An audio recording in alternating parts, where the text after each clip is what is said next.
Okay, we're rolling in black. We'll come up to the title page again, this time for sure.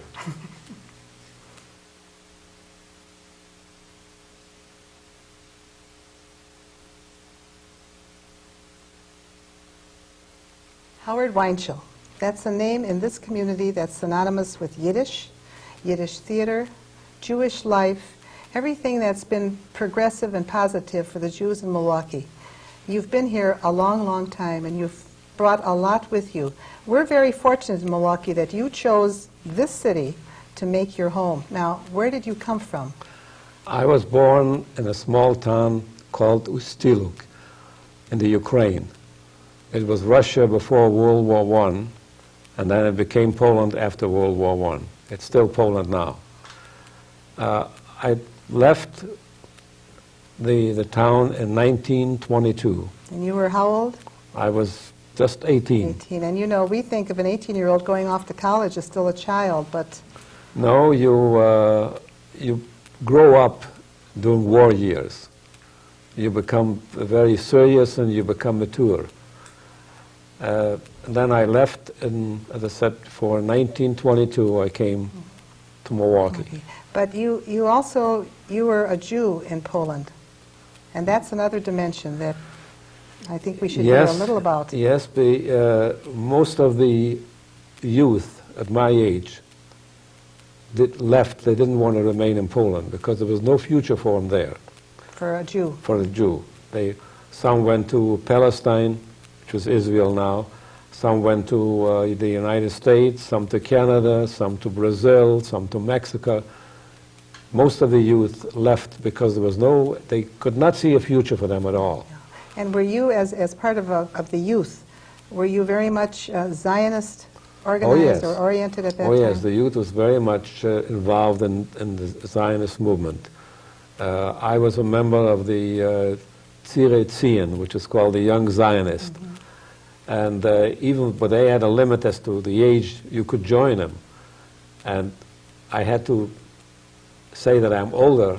I don't know if it was 16 or 17 years that you had to be in order to join them.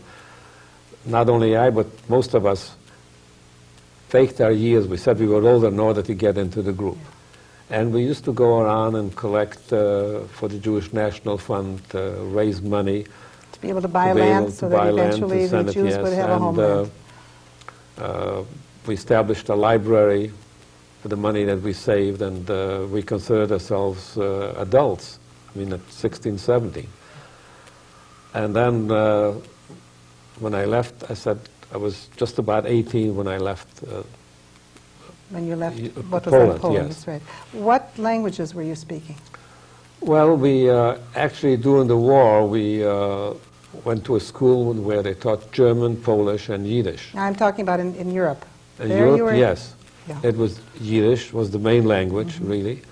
There was some Russian spoken, some Polish, some Ukrainian, some German. But Yiddish was the going language. Yeah, and that was your Mama Lushan, That's our right. Mama Lushan, the Yes. mother tongue. Yes. So, or then at 18, you left. But how did you get here?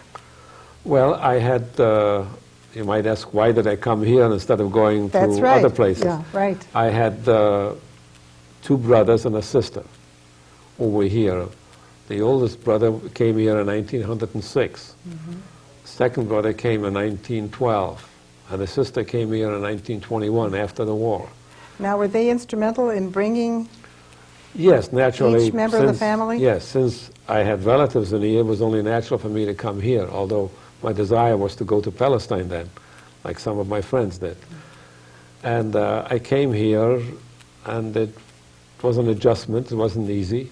Did you come via the Statue of Liberty? No, I came through Canada, because the ship that I came was an English ship, and it landed in Canada, in Quebec. Oh, I see. From there, I took a train to Milwaukee, and I arrived here.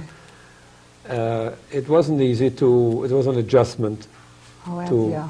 Come from to one come from total one- different culture to From a another. different culture, from more or less of a primitive culture to an advanced culture. And also the thing that impressed me is people laughed. Why for no did they good laugh? reason. Why? Well, people were happy here. But Oh, in Europe, I see. growing up... They weren't laughing at you, they were just No, no. laughing out of joy. Growing up in Europe during war years, you become very serious, you grow up fast, and you become very serious. And the thing that impressed me, I still recall today, the people were laughing for no good reason at all. Having a good time. Because it's normal. They were just enjoying themselves. Enjoying themselves. Enjoying living. Of course, you came out at a time when there was such an upheaval in Europe. This was the decline of the czars, the beginning of the Yes, communist we went movement. through all So of that. much happened. World War I. We lived just 30 miles from the Austrian border.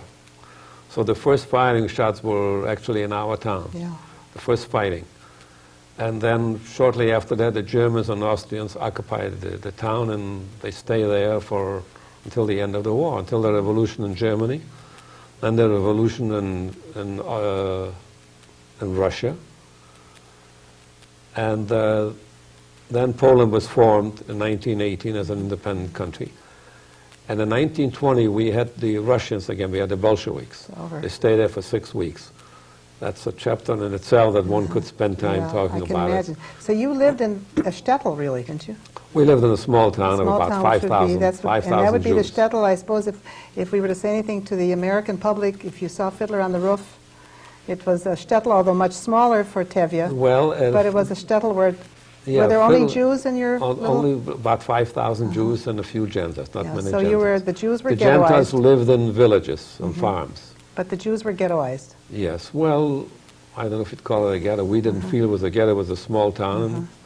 And everything, the Jews really carried on their business, their activities. And they took care of The- each other, The took care of temples themselves. and the schools, and yes. Yeah, so the government, of course, the Russian government or the no, Polish only- government was only not collect the interested. taxes, Right, that's all. the Jews took care of themselves. Took care of themselves, So you sure. came to Milwaukee, and where did you live? Well, we lived on 60 there. We went to live with my oldest brother. He lived was on 6th and what, 6th and North Avenue. Oh, okay. And my sister came a year before that, so she lived with them. And your brother already had how? He had 2 children. He had 2 boys. So that it's They were already 4. 4. And then you came, My sister was first. sister first, 5, and Then then I came, and they took me 6. in. Was 6. All right. And then another brother came a couple of months later. with his wife, or? No, that was 7. It was 7. And my folks came 2 years later, my parents and my youngest sister. And they stayed they for a while? stayed there for a So that while. was already 10. That's right. And you those- only had 1 bathroom, I'm sure. Oh, yes. And Somehow you managed. Somehow we managed, because it wasn't a question. Those days, your relatives had to stay with you. Yeah, so if They people didn't came, send you them took away. them in, that's right. Took him in, we stayed there, and I don't know how my sister-in-law did it. But it was And just, it was, yeah. it had to It be was done, no every one ever family, questioned That's it. right. We stayed there until later on we rented a flat, and we moved in by ourselves. And there you went from North From Avenue North to Avenue, we 9th and Meineke. Meineke. That was when you went upwardly mobile, because then you went north North, that's of right. North Avenue, so you're on your way up. And then later on, we moved to 15th and Lloyd. You're heading west. Yes, That's right. But it was all the Jewish neighborhood. yes. Now, when I came here, I had intentions of continuing my education. Now, what kind of education did you have in Europe? I had the equivalent of about 3 years high school, because of the war years. I mean, back and forth, the schools kept changing from German schools to Polish schools to Russian schools. Were there schools within your little... Yes, Town? yes. First there were a Jewish school, which was Hebrew and Yiddish, and then when the Germans and Austrians came in, they established, reorganized the school, but they also taught German and Polish, not Russian. Polish, German, and Yiddish, and Hebrew. I see. And then when Poland took over, they established Polish schools, but it took a little while. Actually, there weren't any schools for the Jews. At all. From 16, 17, you were You were through a school, sure. I might mention this to show how there was no future for the Jew in Poland. We still had our school, and the next big city next to us, 10 miles away, established a junior college. And the principal and our teachers felt that we were eligible. There was no question that we had enough education to join the junior school. We went there for an exam, and every Jewish boy or girl flunked. but the non-Jews who didn't have the education that we had, didn't have as much, they were all accepted. They It was a didn't- clue, wasn't it? Yeah, they just didn't want a Jew. Well, That's that was right. another indication that there was no future for No, us. We have you to better get out. And But it took a lot to come over. There was a lot, Yes. a real yes, gumption to come over And here. to go, as I said before, from a primitive culture to an advanced culture, it was an adjustment to another language. And I went to work instead. I had to go to work. And you went to I- night school? I went to night school. I immediately enlisted in night school, which was on Lloyd Street. Oh, Light Street School, right. And then I went to evening high school on the west side, high school. And from there I went to the University of Wisconsin for many, many years. I took courses, different courses, business courses, language, educational courses. So bits like you that. enriched yourself. There was no continued formal education No, I in don't one, have a diploma. no That's degree to another show what you've show. done. But I try to get education from reading and going to school and studying. And I also wanted to know music because there was no chance in Europe. We used to sing a lot. But you at had the no house. formal education in music there at No, all. not at all. I couldn't read one note. So I decided I wanted to take up music. So you studied So I here, s- and started subsequently music, you've yes. written music. I've studied performed. piano and voice and general music in general. And I'd like, when Okay. you said you studied voice, I'd like to ask you, your voice is resonant, it's deep. As long as I've known you, you've been able to get up on a stage or wherever you are and project. It's like you've been a professional all your life. Is that the way you've always been? no, in fact, this might be news to you. When I was a youngster, I used to stutter. No kidding. That's right. I would never know that. Well, I think I got away from it because by the way, I did some acting in Europe yet. Not only in school, but when we got to be 15, 16 years old, we established our own group, and we did plays, adult plays. I think if you study drama, if you have to get up and perform, you get away from stuttering because Why? you're not yourself. You That's- stutter because you get nervous, you're yourself. But when you play, you're performing, you're imitating another somebody, character. another Yes, character. that's And right. so I think that helps a great deal. I completely got away from it. I mean, as you Totally. said, There's nobody nev- would know No, in all the years, that never I has used to there been stutter when I education. was a youngster. Well, this is something for people to remember. I mean, Yes, it's another, I think it is. I think it's important. it's another facet of what... I think music helps too, That's singing. right, but all the... But also to be able to get up and perform before an audience. I with think the that's, self-confidence yes, that that's you the gain confidence doing you something have. like That's that. right. You're Mr. Yiddish. So, I mean, we can't go much further until we really refer to the Yiddish. And sag mir a few words, say a few words in Yiddish, or read a little Yiddish. Ich will lehnen ein paar Wörter in Jiddisch. Ich will lehnen von dem Programm. Es ist das 6-jährige Jubiläum von der Jünger Literarisch-Dramatische Gesellschaft. Sonntagabend, dem 23. Januar 1927. Der gedungene Hossen von Ossip Dimov im Plankinton Hall Auditorium von Milwaukee. All right, now, Plankinton Hall, Auditorium, Milwaukee, I think that we all understand. But what did you say? Well, I said that this was the 6th anniversary of the Young Literary Dramatic Society, which was the forerunner of Perhift.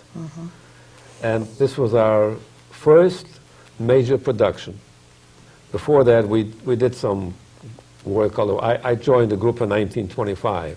I see. And before this, we did one-act plays or some readings. But this was the first major production.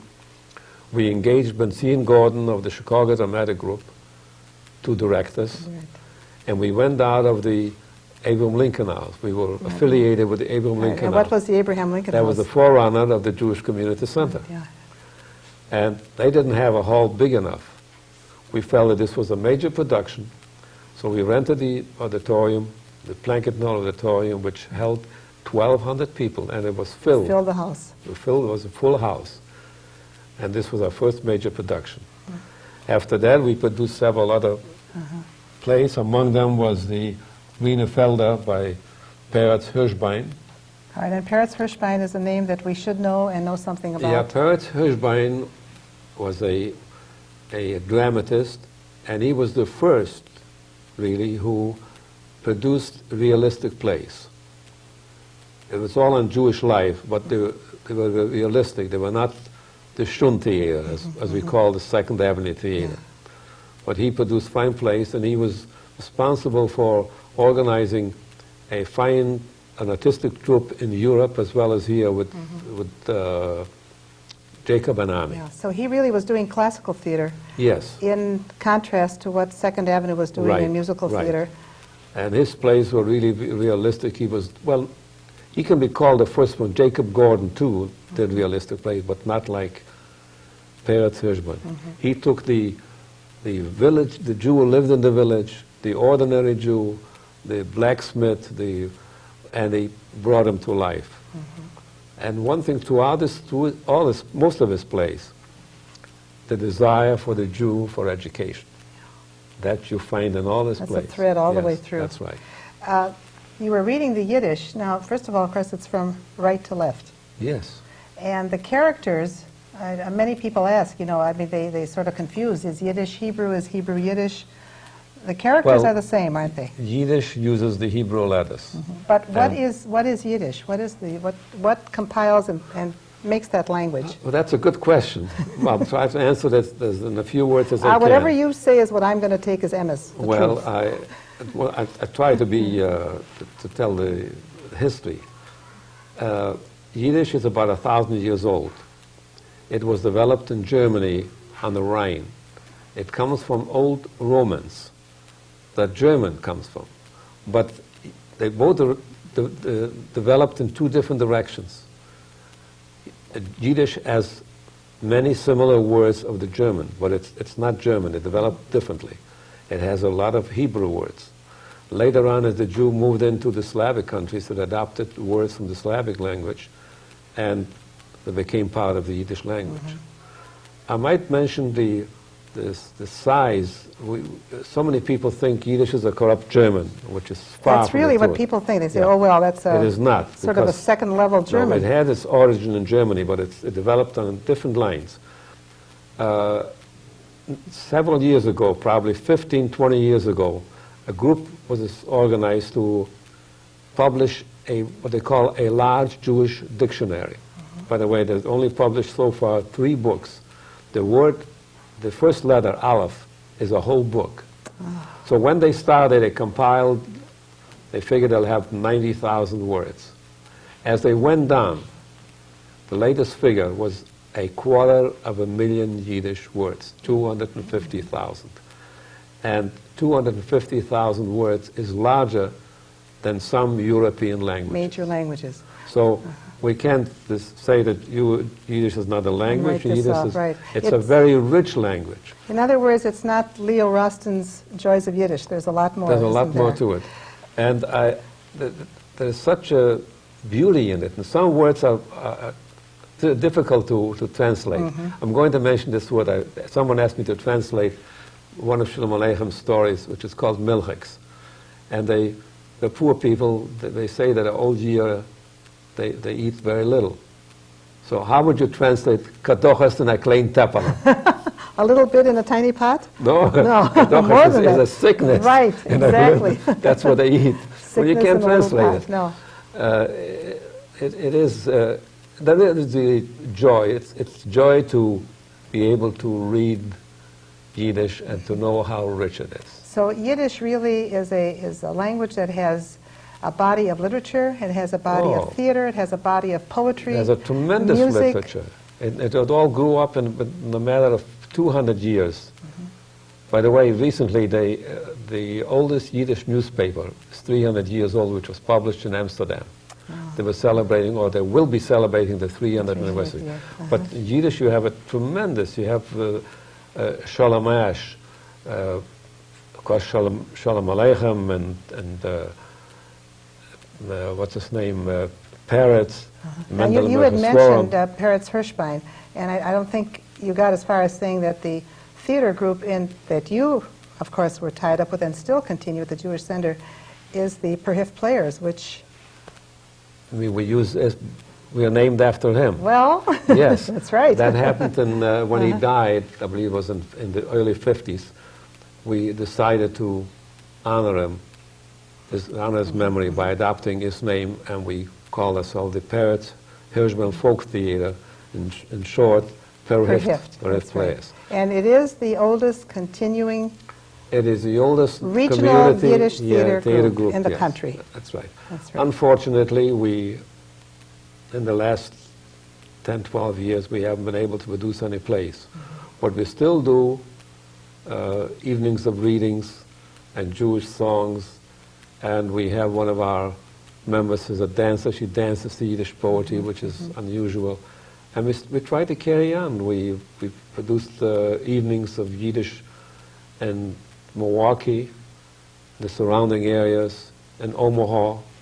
That's right. So you continue with the group yes, to we the tried. history of what this is all about, how rich that 1,000 years has been in the history Yes. of the Jewish people. And here in Milwaukee, we really have a chapter of history that we and Milwaukee should has be to very proud of. Well, we that's- couldn't have that's- done it without Milwaukee, without the help That's of the right. Jewish It's- Community yeah, Center. Very supportive all the way through. Oh, yes. In 1925, you joined Perhift. Right. All right. And from then on, you've been an integral part not only of Perhift, but the Jewish community, certainly where Yiddish is concerned, and furthering Yiddish in all aspects, whether it's university, whether it's at the Jewish Center, in the community, and at a national level. Let's refer to some of these programs that have gone on. Yes, when you mentioned about my part in Yiddish, I was not the only one. I had pretty good forerunners in Milwaukee. There was a community. We had 2 Jewish schools, 2 Yiddish afternoon schools. We had 2 dramatic groups. There was another older dramatic group in the What city. were these Yiddish schools? The Volksschule, which was the Right. Pala Zion, and the Arbeiterungsschule. Yeah, and now, because in my childhood, I went to the Arbitrary. Yes. And a number of- most girls went there because we were not going to Talmud Torah then. No. And we no. could not become, bat mitzvah was not unheard of at that No, point. because they, so we went to the Arbitrary. A woman was absolved of education. studying. That's right. That's right. And But we got around that. We had another school. there was also a professional Yiddish theater in Chicago. There were 2 theaters in Chicago who used to come to Milwaukee at least once a week to produce plays. And there were Yiddish-speaking organizations. Now, you were very much involved in that, and you were also involved in the Wisconsin Players. Yes, that was Milwaukee. the theater Now, group. that in ran English. almost concurrently for a while with Right, you. right. How did you manage that? Well, I managed, in fact, you'd like to know how I managed? Yeah, I want to know how you Well, managed that. after I started working, and I worked at, I got a job at Goldman's department store. Yeah, and that's Goldman's, of course, is a Still, legend yes. in this city and is still here. By the way, I might mention the wages. I started to work in a smaller store, and they paid me $7.50 a week, and that was considered good wages. But I soon found out that the minimum in Wisconsin was $12 a week. So I left them and got a job at Goldman's at $12 a week plus commission. But with that $7.50 and that $12, you forget to say that money just didn't go into your pocket. No, What I did you had do to. with that? Well, I paid the room and board $5 a week. $5 a week I saved. $1 I bought car fare. And that was the streetcar in those days. Streetcar, yes, and $1 I had a little spending money. Of course, lunches I would take from home. I would go once a week to the Palace was my favorite place because they had vaudeville and a movie. They had a 3.5-hour show. And of the course, others I had a little, that's your love, right? yeah, and then I would have 50, 60 cents left over for an ice cream here and there.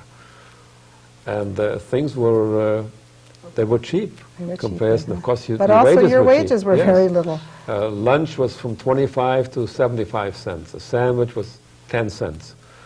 A shirt was $1. A suit was 15 to 35. 35 was already a high price. And then, of course, you passed it on from one to another.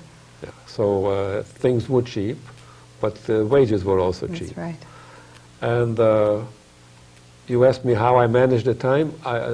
There was some evenings that I had 3 affairs in the same evening. I would get through with work at the store at 5:30. I'd grab something to eat, and then I'd have a music lesson at 6 o'clock, and then I would go maybe 7 o'clock, I would go to Extension University for a class, and 8:30 I would go for a rehearsal.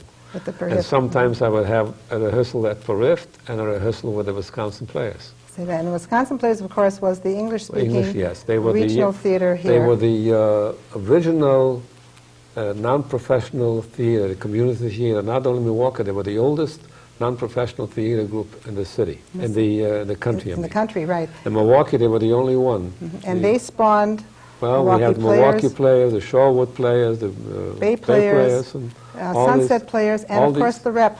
Yeah, all was those also- grew out of the Wisconsin Players. So Milwaukee, as we know Milwaukee now, is one of the leaders in regional theater. There are all kinds of groups, but that wasn't that way then. There were really only there two. were only Wisconsin yes, Players and the Perhift. Perhift That's right. Players, that's right. So those were the two. Yes. And you were very involved in both. I was involved in both. I was acting, and I also introduced some plays from the Yiddish literature. One was by Sholem Asch and one was by Pinsky, one-act plays in the experimental theater. And that the Pinsky is almost still experimental theater in so many areas. Pinsky is The Dollar, I produced there, and then Sholem Asch's Night, which was very, very interesting. That's right. Well, I think let's just kind of go through this because Yes, the next play was Greenefelder, which means what? Green Fields. And that's also a classic, isn't That's it? a classic. That was translated into many languages, and it was produced even in Japanese. It was. And Peretz Hirschbein witnessed the performance in Japanese. That must have been an experience. It must have been, Yeah, yes. absolutely. Well, of course, Fiddler on the Roof has been translated. Yes. That musical yes. has been translated to every language in the world. By the way, Hirschbein's son, Miss Hirschbein. is at the... Yeah, he's the cultural arts director at the 92nd Street Y. Yes. And really following in the By the same way, he tradition. started out to be a pianist. That's what I understand, a Yes. very fine pianist. Yes, but somehow he dropped that. So that he's able to do all of this. These are all programs that went on at the Jewish These Center? are all programs, yes. This is a program, we did this as a premiere performance. Nobody had done it before. And this is by David Pinsky. You really were ahead of your time. Yes, and I wrote some incidental music to this. So that you were able to, here you were able to incorporate and use not only all of your talents, but all of your loves to be able to put this together. Well, So it was music, theater, drama. These were the things These that were I things, yes. loved more than my work. I can't say that I didn't like my work. After all, I must have done a good job because I advanced to become buyer and Well, that's, later yes. on manager of the store. But And then finally when, well, this was what year? Is when you became well, buyer I manager. became buyer in the I think in the in the middle 20s. I became assistant buyer about a year after I was here. And this was all in men's clothing? men's right? furnishings. yeah. Furnishings, I see. And about 2 years later, no less than that, because I was only 19 and a half when I became buyer. They didn't hand it to me, but I asked for it. They were going to have another young man and me, both of us, take care of the department. And I said, no, that will not work. It's either he or I. I said, if you're going to have him, I'm going to leave. Well, you think you can manage it? I said, of course I can. I said, and I've been doing it right along. As assistant buyer, I would do practically all the buying. So I got to be buyer. And then I became general manager of the store. And in 1934, it was still the Depression years, I left not knowing what I was going to do, but I felt I had reached the top there. And I left, and then about the same year, a year later, I went to business for myself. I opened up a Now, store. all this time, you were never at a point where you were not helping or supporting Oh, or no, I was always supporting because this members was of the my, family? oh, yes. Yeah. And then I lived with my father and mother. My sisters were married. My brother was married. And, So you were the support of your parents. well, not completely, but the main one. And then, of course, I still carried out my work, and I still took music lessons, and I still went to school, and I still Participated in all of the theater groups, that's right. Yes. Now, this sort of brings you up to Like almost the pre-war years, Yes, 1940? 1938, 1940. I think these are all about 1940. Of course, a couple of important productions were done at the center, like for the first anniversary and the second anniversary of the center. We did Monish, which was it's based on a story by Peretz. And it was a tremendous, he was growing up to be a genius, and he was a future leader of the Jewish community, of Jewish learning. And Satan sees, it's built on a legend. Satan sees that and he says he's got to destroy him, because if he reigns, where will Satan be? Satan will not have a chance. That's right. So he comes down as a German merchant, and Lilith as his beautiful daughter, and he tries to have Monish fall in love with the daughter, which he does. And it was a tremendous production. The center brought in from Chicago a dancer and a music director to write music for the whole thing and direct it, and it was a tremendous production. Something like 40 people or more participated in it. Satan succeeds, and the story is he succeeds in destroying Monish because he falls in love with Lilith. And of course, Lilith has a background. But Lilith, he loses Lilith because Lilith feels that what he did wasn't right, and she goes with Monish. So Satan wins and he loses at the same time.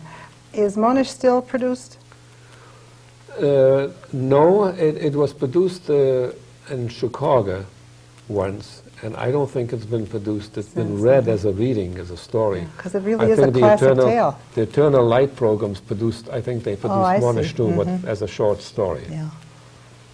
Well, here's Riverside Drive. Yes, that was an important play. I might say, which I'm not, I'm sure that people are aware of it, that the Jewish community then was not what it is now. No, in what ways? It was divided. And this play deals, although it was written about Riverside Drive in New York, about the ritzy area. It could be transplanted right here. And her folks, which were born, she was born in Europe. He's a very rich businessman, and he lives on Riverside Drive. Her folks come from Eastern Europe. From Eastern Europe. They have their own culture, their own education, but it's not American. She is a rabbi's daughter, and she tries to teach them. And of course there's a conflict there, as the conflict was here too. The Americanized Jew, or so to speak, the Reform Jew in Milwaukee, would not have anything to do with the Russian Jew. It was the German Jew who came first, who came with education, with an almost Americanized way of dress, a sophisticated way of living.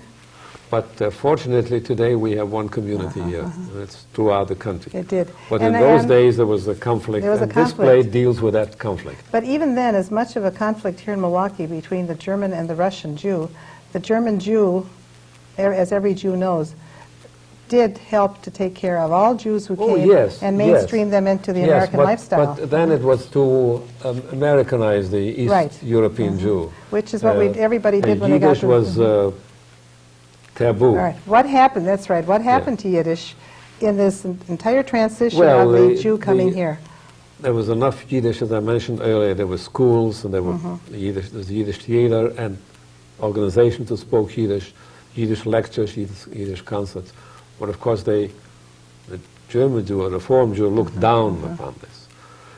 And in fact, some may ask, how do we come to the center? Because when the center started out, it wasn't also too favorable towards Jews, towards Yiddish.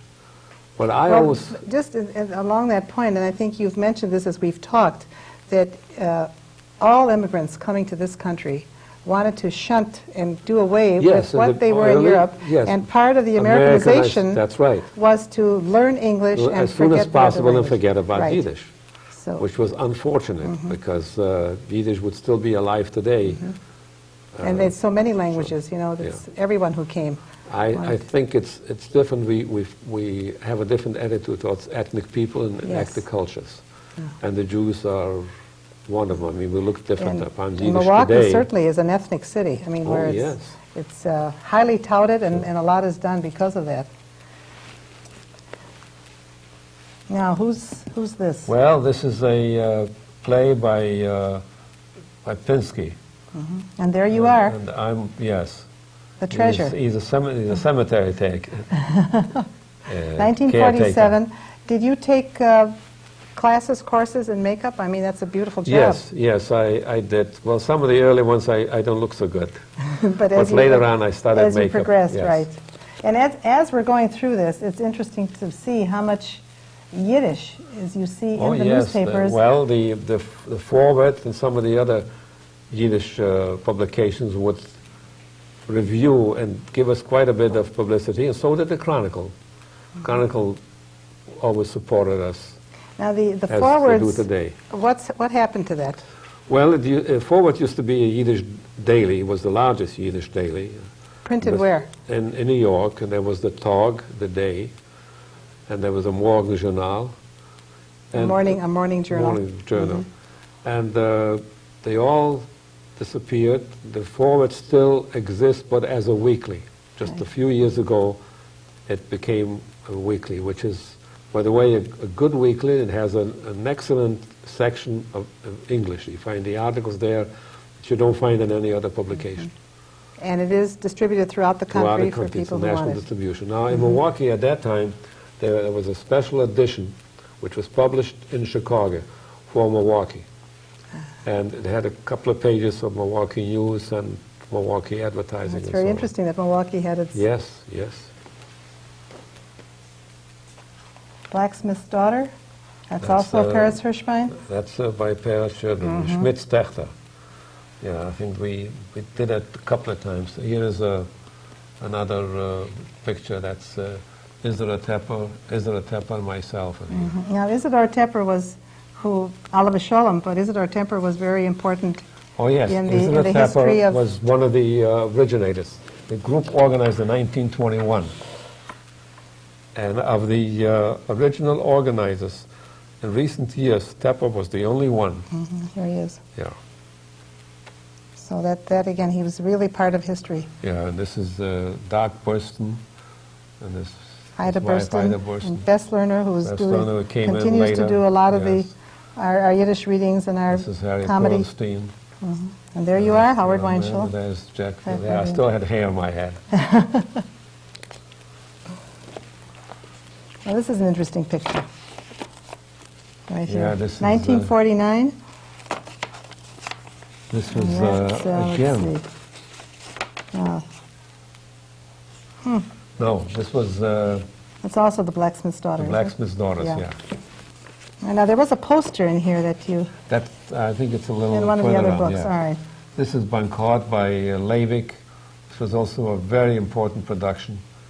And we brought on Leivik, we brought the poet down to Milwaukee to witness the performance and also have somebody with culture to have a cultural evening.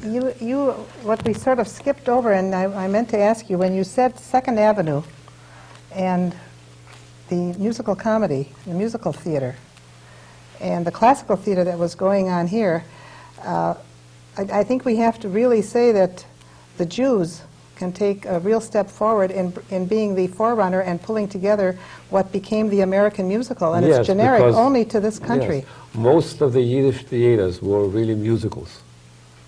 And that was a Except transition from Europe. Well, to yeah, New from York, Europe, or right? some of the plays were American scenes that were American, that was set in the United States, and music was written. They all had, well, most of the theaters had composers like Romashinsky and others who wrote music for these plays. They were really musicals. And eventually, I think it was Jerome Kern in Yes. 1927 who wrote the first musical Showboat. That's right. Well, Irving Berlin's music is certainly Jewish. That's right. By the So, way, you know, he's still alive. Yes, we could name it Yeah. all the way through. Here we got Rachi Berman, who was a European who came out of the Holocaust. He and his wife came here to Milwaukee, and he was a very capable actor and director. He stayed here for a couple of years. He directed us in a few plays. And we put on, Herschel Ostapolia was the one that he directed, and he made me write some music to it. I think we have a poster in here someplace. This is Herr Now, when you're Stoppager. speaking about writing music, you also, this most recently, produced a record. Now, you sang on this. So not only were you writing music, you continued your singing, and this was also part of what you were doing all along. But Well, this record you put and I pulled together. I studied music for many years, and I did, this record was all by this composer, Solomon Gullop. And I there's knew a him, picture I knew here. him personally. Why did you choose to put his music together? Well, I felt I always wanted to do something to do his music. Some of his songs have been recorded, but he was an important composer of modern Yiddish music, I see. not folk song. The folk songs, Yiddish folk songs are very But rich. this would be almost classical Yes, Yiddish yes, music. they are secular songs, and he wrote music to lyrics by most of the modern poets, Yiddish poets. But they're all Yiddish poets, is that Yes, it? all Yiddish poets. Some of the lyrics he wrote himself. They are Jewish songs. When I say that some of the songs, some of the lyrics that he wrote are on Jewish heritage. And some of the music he wrote to poetry of Yiddish poets. I knew him, he was in Milwaukee a couple of times, and I saw him in New York. And I always felt that I wanted to do a record on his music only. So that I you probably were- would have been more popular if I'd done some folk songs. But you you played a part in this. You encouraged me to do it. I was I hesitating. nudged you. Yes. I nudged you. I- Everyone could I do felt- folk songs, but no one was really putting together the Yeah. classical music and keeping That's it right. for us. Well, I had some recognition from New York. They said that by doing his songs, that I did a good thing. So, By the I way, don't know. before we put that away, Howard also was able to call upon the professionals in Milwaukee to record on this, so that we Oh, yeah, have this is a- not only Howard singing, but Adele Borokoff, who's a professional Yes, singer. Adele Borokoff. Joyce Altman did the piano work, and her son, Michael, at that point, who Yes. was a soprano, a boy Yes. soprano, He changed a year assisted. later. Right, luckily, just before. They all assisted Yes. and did a magnificent job of And putting this the together. cover was done by Florence Byrne. Florence Byrne. Florence Byrne, who also is really a recognized Jewish artist. Yes, she is. And this is the poster on National Stoppager. By the way, we also did it in Chicago. And what does that mean? Is that the name? Well, Herschel is a hero, folk hero in the Jewish That's really Howard, too, stories. isn't it? It's a diminutive. No, Herschel was he was a Jewish jester. I see. He always took the part of the poor fellow, and in this play too.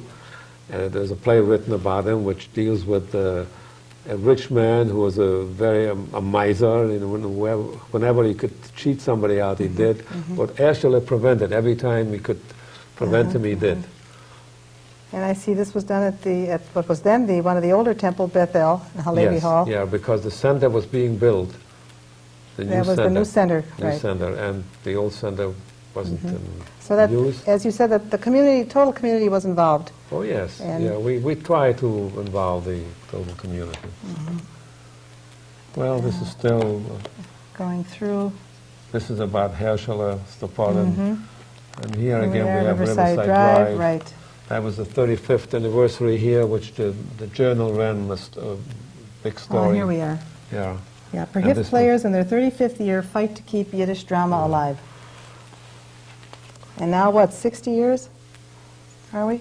Perhift 65. 65. So 66. they're at 35, you're fighting, but it was a Yeah. good fight. And we still say we're fighting to We're keep up fighting, Yiddish. that's right.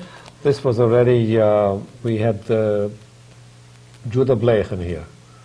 And we now- did some, You mentioned Judah Bleich. Some of your plays, you brought in a director and a producer for a single play. right. But then what began to happen with residents? Well, Rachi Berman was more or less a permanent director, but he stayed only here a couple of years. And then we brought in, the interim we brought in again from Chicago, Morris Mason. But then we got a hold of David Licht. David Licht came later, Judah Bleich. Before. And I can say that our greatest achievements, the center players as well as Perhift players, during the years when David Leach directed us. He was an excellent, Yeah. I keep saying David Judah, Leach, Judah Black, David that's Leach too, right. but Judah Black. He really was he's become a legend in this city. He did some wonderful work. Now I see you went into Israel. Sands of the Negev, we did an Israeli play, and we did that twice. We called in the Israel Consul General from Chicago was here for the couple of evenings that he produced the Yeah, play. and this had a he was run on guest. Broadway too, didn't it? The Sands of the Yes, Negev. yes. And this is... And now here's another classic. Now comes the tremendous production, Kiddush Hashem, which was a tremendous production, very large, with a cast of over 40, and we played it a number of times. And this It is, was of very course, Shalamash. successful. And Shalom. is Kiddush Hashem Yiddish or Hebrew? Kiddush Hashem is Hebrew. And it means? It means the The bracha, the blessing. No, it means that when the Jews of the Holocaust went on Kiddush Hashem, someone who would sacrifice himself. That's right, for, yeah. for the Jewish heritage, for the Jewish so learning. that to remain Jewish at every cost. At every cost. That at was the cost of Kiddush the Hashem. Kiddush Hashem too, And if yeah, it too. meant that the ultimate price was the life, That's right. that was Kiddush That was Hashem. Kiddush Hashem. They went on Kiddush Hashem, even if they would be killed. And this is some scenes where from Kiddush Hashem. And I think this, I you think have another book? Let's yes, look, right? We'll take another book. Now, what you're doing here is a history, it's a repository, but you mentioned somewhere along the line, you mentioned YIVO. Oh, well, the YIVO is a archive of the Jewish creations. It was originally established in Vilna, in Europe, 60 years ago. YIVO is celebrating their 60th anniversary now, with branches throughout the world. Then when Hitler occupied Vilna, it was no more. I mean, that was the end of even before he occupied. The one in New York, the American branch, became the YIVO, became the main one, yes. What happened is they had hundreds of thousands of manuscripts and books, rare material. Fortunately, that wasn't the intention, the reason of the Nazis. But they took all that material and deposited in one of the salt mines in Germany. They wanted to use that material later to show how dastardly the Jew was. And somehow it was saved. So when the American army came into Germany, they discovered this material, they shipped it to New York.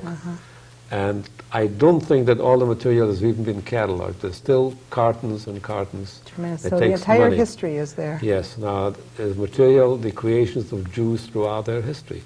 Some of the material is not only Yiddish, it's in any language. It's in Hebrew, But it's Yiddish, all, Russian. and wherever the Jew was involved. That's right. And anything, whoever wrote about the Jews, and whether they're manuscripts or books, they are deposited There. in And it's New so York. important that a people have a history. Oh, yes. And keep a record of the history, Well, which is what YIVO we're doing in Milwaukee YIVO's right been now. a wonderful organization. They established, they work with the Columbia University to have classes in Yiddish, and anyone who wants to write about the Jews uses the material that's that. there. It's the And, depository there.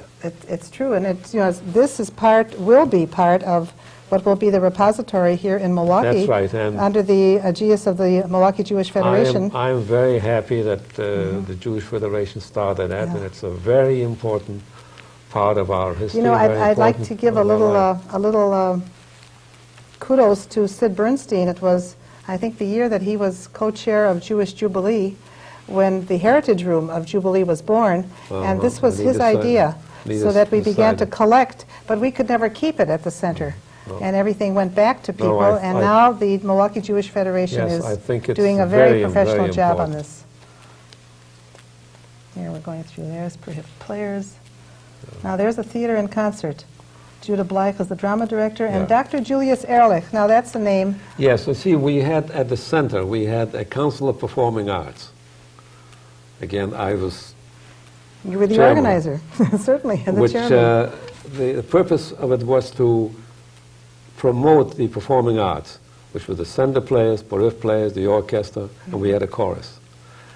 Ehrlich was in charge of the orchestra, and he did a good job. Later, he directed the Milwaukee Orchestra Sinfonetta. Sinfonetta. And my husband played in that. Yes. And also when he was directing at the center, my husband and my sister played in this That's right. orchestra. That's now, right. Dr. Julius Ehrlich was a very good friend of Dmitri Shostakovich. Yes, And he was the yes. first one to bring the Shostakovich symphonies to this country. And people, you know, like they did with many new composers, hurled he stones was, at him yeah. practically. He was a fine man. Fine Plus, he musician. went back to Germany later. Yes, he he conducted did. there, and I don't know what happened to him. I think we're just... Well, here's another. This is all Judah Blythe. Oh, And, now here we are with... Yeah. with This is the 40th anniversary, and we put down Brothers Ashkenazi. Brothers Ashkenazi is by singer, Bashav, not Isaac Bashav, Bashav is singer, not said Isaac brother. Bashev, brother, right. And it deals with the establishment of the textile industry in Poland. And it And deals it's a by the end it's of a classic book, it's a classic yes, play. yes, It's an excellent play. And again, we had something like 40 people in the cast. And this was the book for the anniversary. We, besides the play, which was played 5 or 6 times, I think, we... Well, let's not skip that too quickly. Take a look at Howard Weinshel here, in the Brothers Ashkenazi. I wanted to show the program where we also, for the dinner that we had later, we brought in, we raised money through the program, but we used the money to bring some artists to Milwaukee for the dinner. Yes. Well, this is the program. And as usual, there was an ad book because somebody had to underwrite this, right? Oh, sure. There's some articles. And And the pictures. What There happened? might be another. It might be in another book. no, it should be. It should be here. It's in here where we. These are scenes from plays that we did. It's interesting as During I the read year. through all of the ads of the businesses that were. Some are very much with us. Yes. We can start to go through this. No, I don't know. I lost it. Well, we'll find. Oh yes, I think it's here. Here we are. There. And that's really where they're wishing Mazel Tov for Yes, 40 we years. Had, yeah. We had Kusevitsky, Kusevitsky. the world-renowned Yeah. cantor.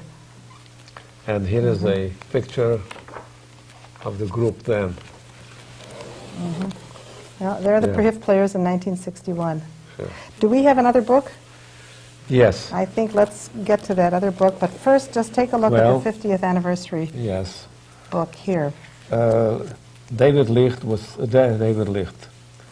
David Licht came later, but here. No, I think this was David Licht. That's all. David Licht directed.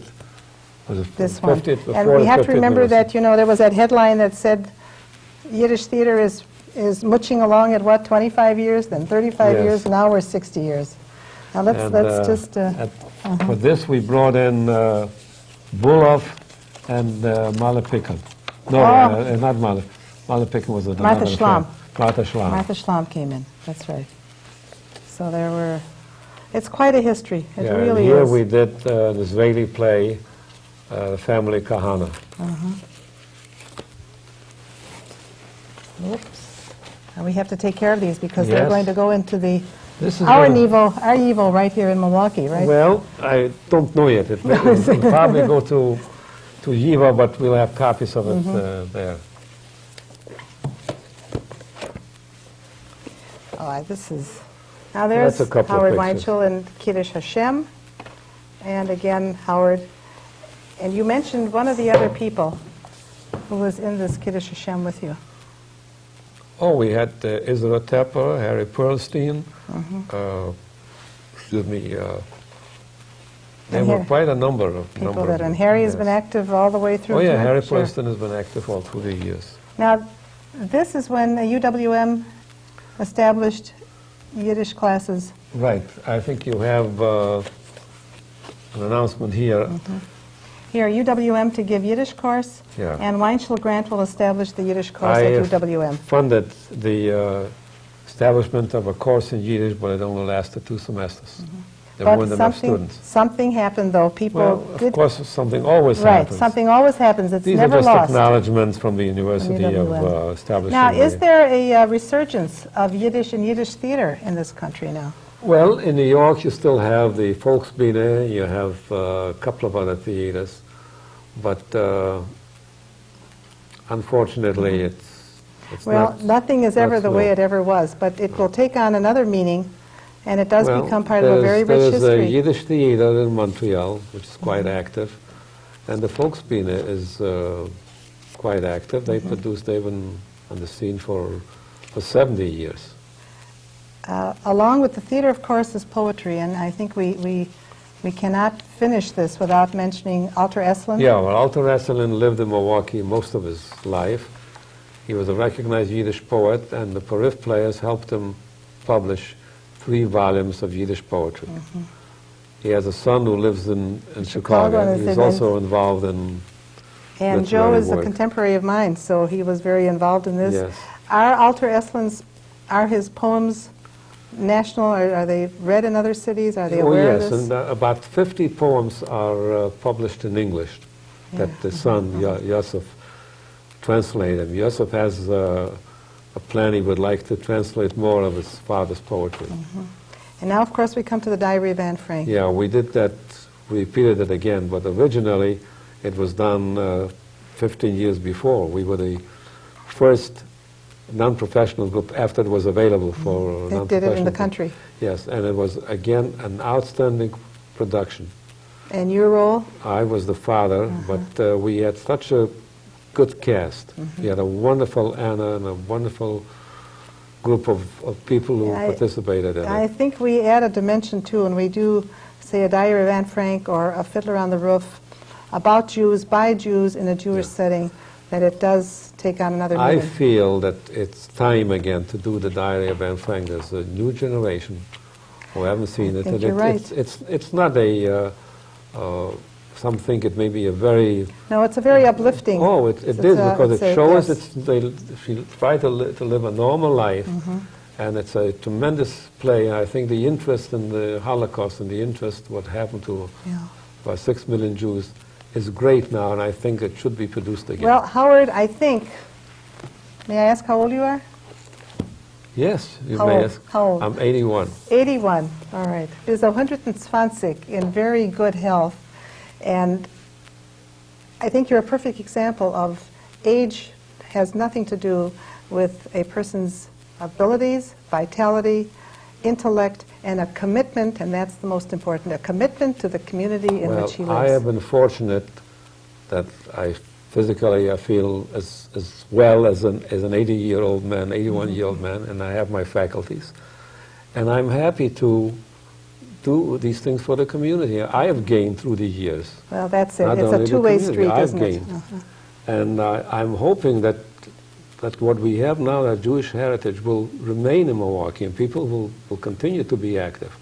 I think we do have an active Jewish community. Yeah, we really And do have a very yes. vital community. And I'm often, I've mentioned it, I've been on several committees of various activities. For instance, on the camp committee, and I see young people, and I've mentioned, right. I'm glad to see them involved. Now, whether Yiddish goes on, I'm saying that with regret. I don't see it, because unfortunately Yiddish is dying. But it has been and will be in some aspect But the the Jewish history of culture the has progress. contributed. That's We right. contributed so much. Yes. And I hope that people will continue to work for our Well, Jewish you're heritage. certainly going to make sure they do, and if we all follow your example, which I people will, are as doing. long as I can do it, I will continue to do my part in it. Howard, it's a real pleasure, always. Well, And to thank me, you. you are timeless. Well, thank you too. You too have a share in it. You've you. done your share in the community. It's a good feeling, and it's a good shidduch, right? Yeah. Thank you. Uh-huh.